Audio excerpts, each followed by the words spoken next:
यह इनका तीसरा पुतला दहन है आज ही के दिन में।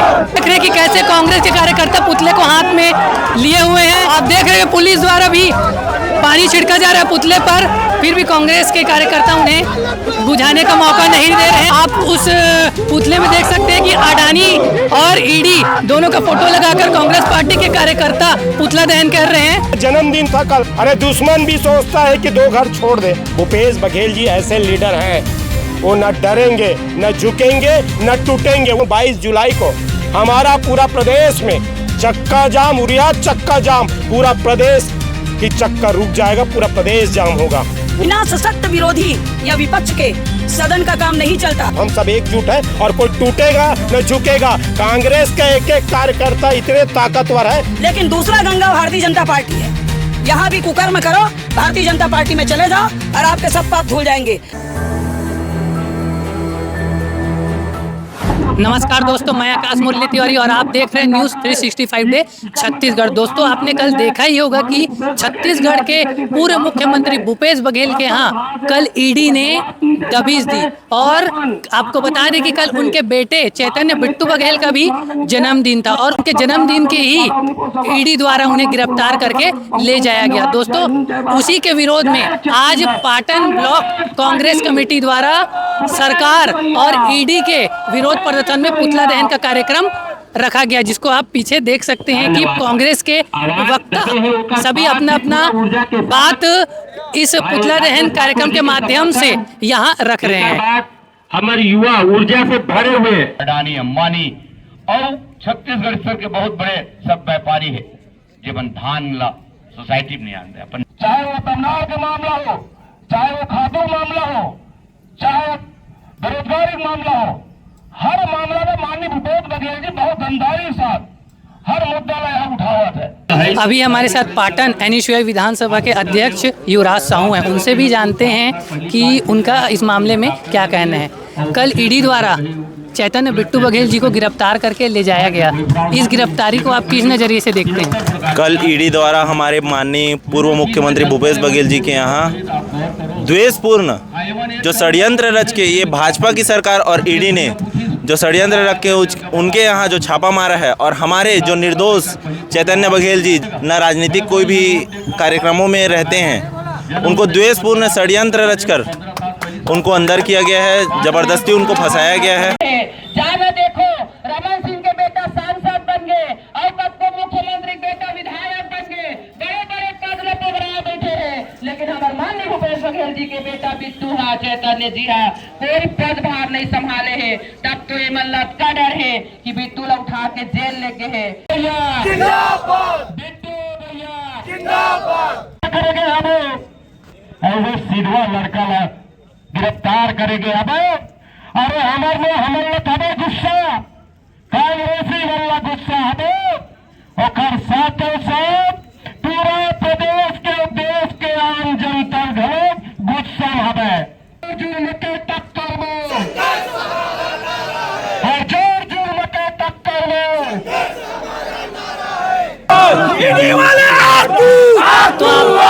तो आप देख सक रहे हैं कि कांग्रेस पार्टी पुतला दहन के लिए निकल चुके हैं और कांग्रेस पार्टी के कार्यकर्ता पुतला दहन के लिए निकल चुके हैं। आप पीछे देख सकते हैं, आप देख सक रहे हैं कि कांग्रेस के कार्यकर्ता पुतला दहन के लिए निकल चुके हैं और सरकार के खिलाफ नारे लगा रहे हैं। आप देख सकते हैं कि कांग्रेस पार्टी द्वारा सरकार और ईडी का पुतला दहन किया जा चुका है और सभी कार्यकर्ताओं द्वारा भूपेश बघेल के नारे लगाए जा रहे हैं। आप देख रहे हैं पुलिस द्वारा भी पानी छिड़का जा रहा है पुतले पर, लेकिन फिर भी कांग्रेस के कार्यकर्ता उन्हें बुझाने का मौका नहीं दे रहे हैं।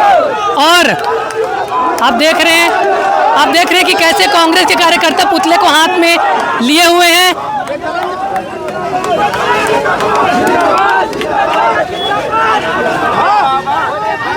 आप देख रहे हैं कि एनएसयूआई की टीम द्वारा भी एक पुतला दहन किया जा रहा है। आप देख रहे हैं कि एनएसयूआई की टीम द्वारा भी एक पुतला दहन किया जा रहा है।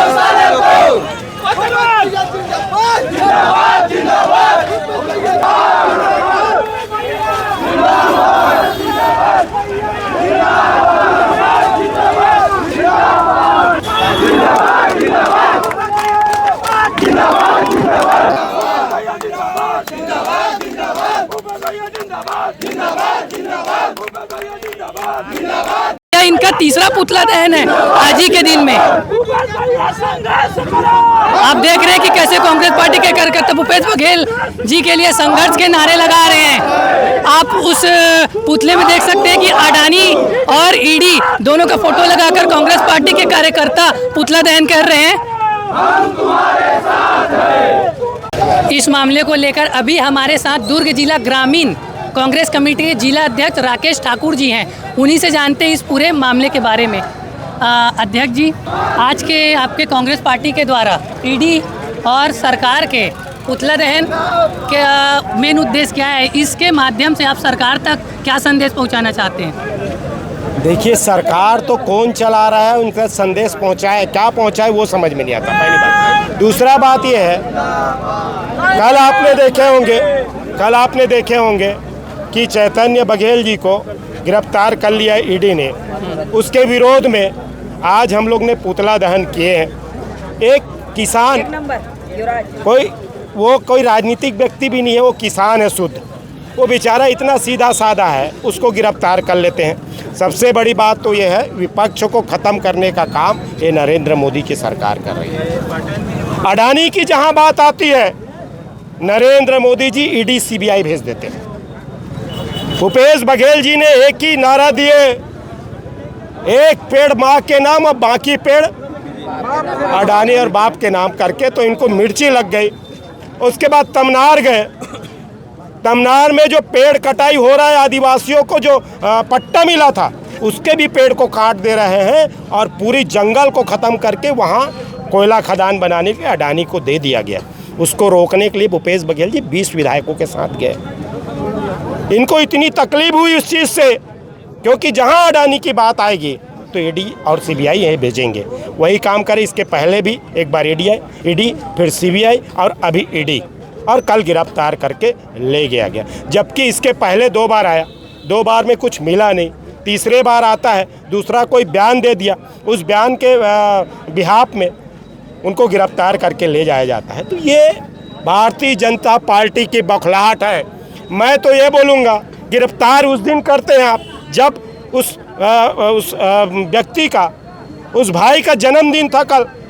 अरे दुश्मन भी सोचता है कि 2 घर छोड़ दे, लेकिन ये भारतीय जनता पार्टी का सरकार ऐसे है कि जन्मदिन के दिन भी नहीं बख्शा और जन्मदिन के दिन ही उसको गिरफ्तार कर लिया गया। ये भारतीय जनता पार्टी की चाल और चरित्र है। और मैं ये बता देना चाहता हूँ, भूपेश बघेल जी ऐसे लीडर हैं, वो न डरेंगे, न झुकेंगे, न टूटेंगे, वो सिर्फ लड़ेंगे। इस छत्तीसगढ़ के जनता के लिए लड़ेंगे। ये भूपेश बघेल जी है और आगे लड़ते रहेंगे। भूपेश बघेल जी पाटन विधानसभा के विधायक हैं, यहाँ की जनता उनके कितने साथ है?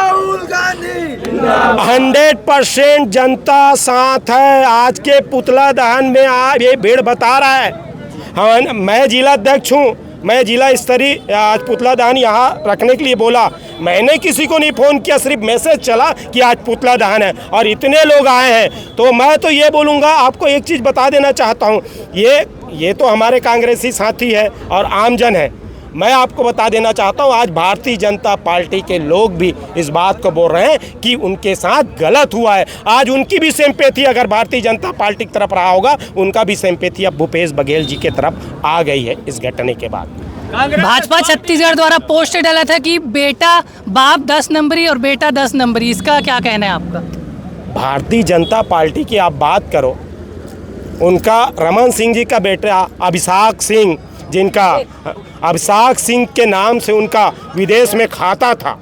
मैडम सीएम कौन था? 36,000 करोड़ का नान घोटाला। क्यों सीबीआई जांच नहीं हुआ? क्यों उनको ईडी नहीं पकड़ा? क्यों नहीं हुआ? हम एक चीज़ बता देना चाहते हैं, उस समय केंद्र में सरकार 2014 के पहले मनमोहन सिंह जी का था, लेकिन कभी भी कांग्रेस पार्टी किसी को इस प्रकार का ईडी और सीबीआई के माध्यम से परेशान करने का काम कांग्रेस पार्टी नहीं करता। ये भारतीय जनता पार्टी ये सहयोग लेते हैं ईडी और सीबीआई का। ये ईडी सीबीआई और चुनाव आयोग के बगैर, ईवीएम के बगैर ये चुनाव नहीं जीतते। ईडी सीबीआई और ईवीएम को हटा दे। आज मैं बोलता हूँ, यहाँ ना सांसद आएगा ना विधायक आएगा, उनका देश में भी वही स्थिति रहेगा। ये भारतीय जनता पार्टी है। ईडी की इस कार्रवाई के बाद कांग्रेस पार्टी कानूनी लड़ाई लड़ेगी या फिर प्रदर्शन तक ही सीमित रहेगी? कानूनी लड़ाई लड़ेगी, वो तो है ही।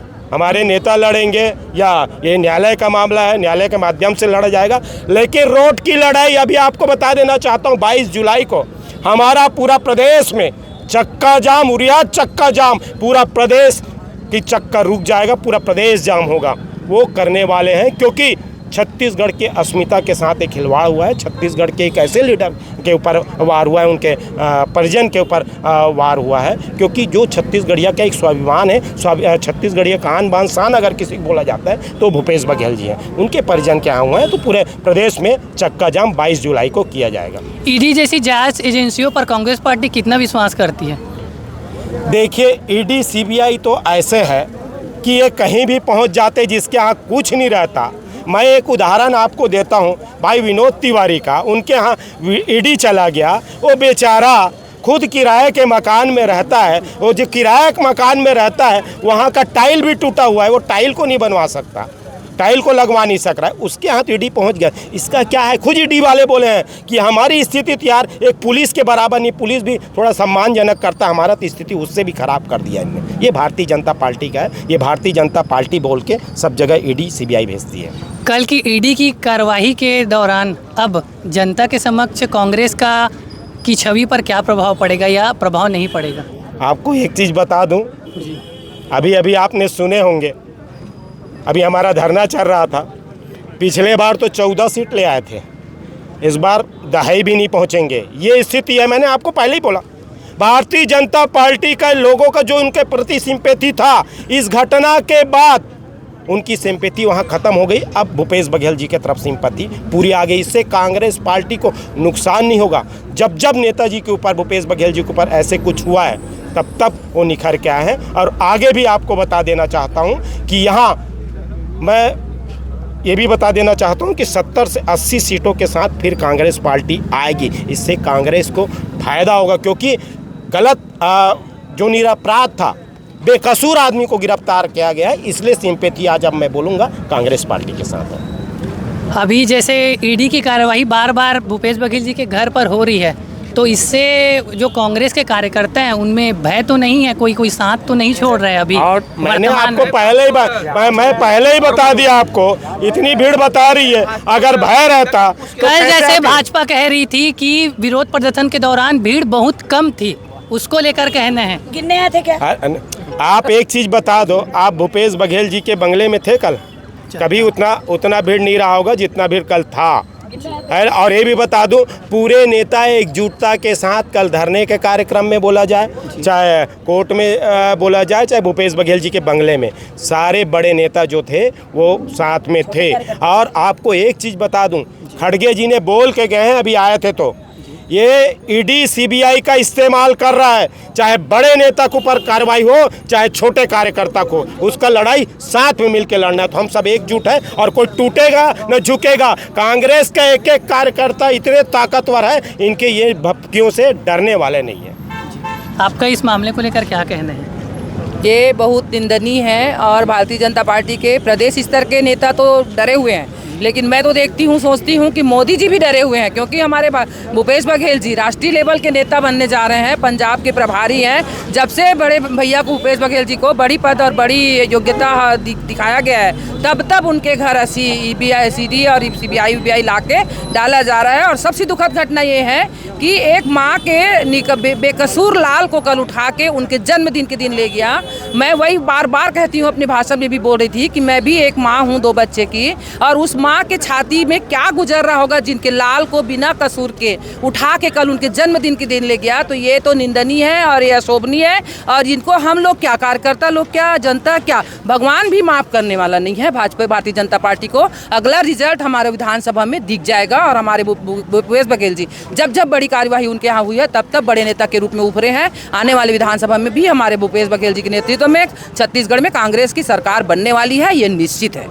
आप क्या कहना चाहेंगे इस मामले को? मैं तो सीधा कहना यही चाहूँगी। आप अभी आदरणीय राकेश भाई को बोल रहे थे पूछ रहे थे और मीडिया का सम्मान है।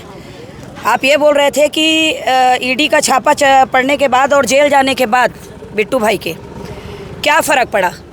हम सब जिस भगवान कन्हैया की पूजा करते हैं वो जेल में पैदा हुआ है, और क्या उसको भगवान मानना लोग बंद कर दिए? आज भी भगवान कन्हैया 16 कलाओं में है और उसकी पूजा होती है। तो जेल की वो तासीर है भाई साहब। निरपराध को यदि कोई आदमी लेके वहाँ चले जाता है तो उसकी हस्ती मिट जाती है, और ये गलत राजनीति है। राजनीति का तरीका, मैं 1 मिनट देंगे तो अपनी बात ख़त्म करूँगी। राजनीति माननीय सम्माननीय स्वर्गीय इंदिरा गांधी जी जो करती थी, एक बार सदन खाली हो गया, अटल बिहारी वाजपेयी जी चुनाव हार गए, सम्माननीय इंदिरा जी ने अपने सांसद की सीट खाली करा के माननीय वाजपेयी जी को चुनाव लड़वा के लाया, और ये बोल के लाया कि बिना सशक्त विरोधी या विपक्ष के सदन का काम नहीं चलता। और माननीय भूपेश बघेल जी एक ऐसे नेता हैं जो छत्तीसगढ़ ही नहीं पूरे भारत के अकेले नेतृत्व करता और आवाज़ उठाने वाले और अकेले छत्तीसगढ़िया शेर हैं। और इसीलिए भाई चैतन्य की छवि को आप भी बहुत बेहतर जानते हैं। और कल जो घटना हुई है उस प्यारे से बच्चे को, मैं कल अंदर थी, एडवोकेट होने के नाते मैं भी अंदर थी, कल कोर्ट में देख रही थी उस बच्चे को। वो नहाया नहीं था, कुछ खाया नहीं था। हम लोग सब बोल रहे थे, कोई चॉकलेट दे रहे थे, कोई और कुछ दे रहे थे, तू खा ले करके, तब बड़ी मुश्किल से वो खाया। जो बच्चा राजनीति में नहीं है, माननीय भूपेश बघेल जी के घर में एक चीज़ बता दूं, सब जानते हैं, फिर भी आपको बताना चाहूँगी कि अपने घर में अकेले नेतागिरी करने वाले व्यक्ति हैं वो माननीय भूपेश बघेल जी। अपने घर के किसी व्यक्ति को सामने नहीं लाते। और चेतन बिट्टू भाई जैसा सरल और सहज और विनम्र और झुक के बात करने वाला, जो सिर्फ खेती किसानी करता है, उसके साथ जन्मदिन में उसका एक अकेला बेटा, बड़ा सीधा सरल, उसके घर में उस माँ के ऊपर क्या गुजरी होगी जिसकी माँ की तबीयत खराब है। आप मेरे को बताइए, मेरे को मानवता को शर्मसार करने वाली घटना कल हुई है। आप राजनीति करिए। भारतीय जनता पार्टी वालों को मैं आह्वान करती हूँ कि आए और मीडिया के सामने में बहुत स्वच्छ और बहुत अच्छे तरीके से डिबेट करें। ये विरोध की परिभाषा होती है। ये तो ये है कि हम विरोध भी करें तो हमारी जुबान चुप कराई जाएगी, हमारा गला काट लिया जाएगा। अंतिम शब्द और बोलूँगी, आप सब और हम सिर्फ एक ही गंगा को जानते हैं शास्त्र के हिसाब से, वो है इलाहाबाद की हमारी गंगा, जो भगवान के भोलेनाथ के सर से आई है। सावन मास का पवित्र महीना चल रहा है, लेकिन दूसरा गंगा भारतीय जनता पार्टी है। यहाँ भी कुकर्म करो, भारतीय जनता पार्टी में चले जाओ और आपके सब पाप धुल जाएंगे। तो हम सारे जितने भी लोग हैं, ना हम लोग कुकर्मी हैं ना दुष्कर्मी हैं, हम लोग तो अपने नेता के वो अनुयायी हैं कि शेर जैसे डटा रहता है, छत्तीसगढ़ी के गरीब किसानों की बात करता है, बेरोजगारों की बात करता है और आम लोगों की बात करता है। और उस नेता के साथ हम कदम से कदम मिला के चलने वाले हैं, चलते थे, चलते हैं, चलते रहेंगे। माननीय भूपेश बघेल जिंदाबाद, बिट्टू भाई जिंदाबाद। तो आप देख सकते हैं कि दुर्ग जिला ग्रामीण जिला अध्यक्ष राकेश ठाकुर और महिला मोर्चा ने इस मामले को लेकर क्या कुछ कहा।